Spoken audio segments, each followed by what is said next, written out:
බොන්සායි ගස් කියනවා. බොන්සායි ගස් කියනවා. බොන්සායි කියන්නේ මේ ලස්සන කලාව. ඒ කියන්නේ මහ විශාලව හැදෙන කලාව. විවිධ තත්ත්වයන් යටතේ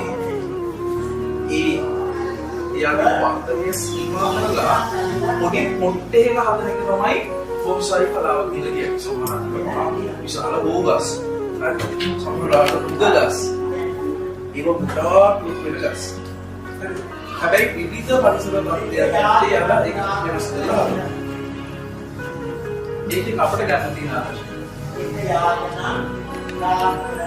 දැන් අපි මිනිස්සුනේ.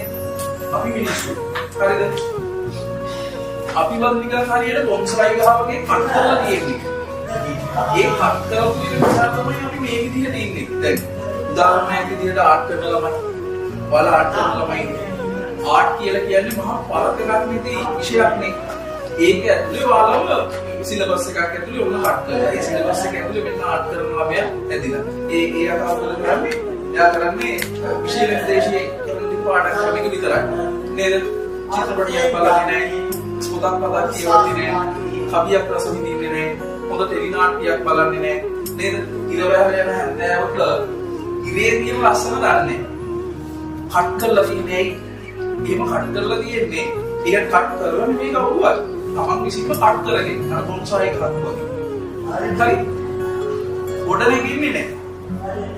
ඒ නිසා මම යෝජනාවක් කරනවා මේ බොන්සායි ගස් වගේ වෙන්න එපා. හරිද? තමන්ව කට් කරගන්න දෙන්න එපා. ඒ තමන්ගේ ඇතුලේ හරි ලස්සන කෙනෙක් ඉන්නවා. ගැලලමයි ඉන්නේ. ගැලලමයි ඉන්නේ. ඒ ගැලලමයි ආවෙත් ගෑනු කෙනෙක්. පිරිමි ළමයි ඉන්නේ. පිරිමි ළමයිගේ මොකක් හරි මිනිහෙක් ඉන්නවා. හරි අමුතු මිනිහෙක්. අන්නේ ඒ කියන්නේ එයාව මතු කරගන්න try කරන්න. හරිද?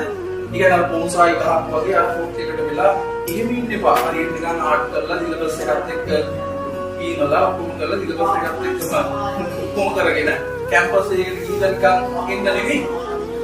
ඊට වඩා වෙනස් විදිහේ දෙයක් කරන්න. ඒක යෝජනාවක් නෙමෙයි, ඒක අනිවාර්යෙන් කරන්න. හැබැයි ඉතින් මම මේ කියන සිස්ටම් එක ඇතුලේ බොන්සායි ගස් වෙච්ච නැති ළමයිනුත් ඇති නේද? එහෙම අයට මම හිතනවා හොඳ දෙයක් කරගන්න පුළුවන් වෙයි. තේරුණාද? ඒ නිසා නිතරම උත්සාහ කරන්න ඕන මේ වෙලාවේ හරිම තැනක තාගස් කරන්න. හරිම තැන. කොහෙද හරිම තැන?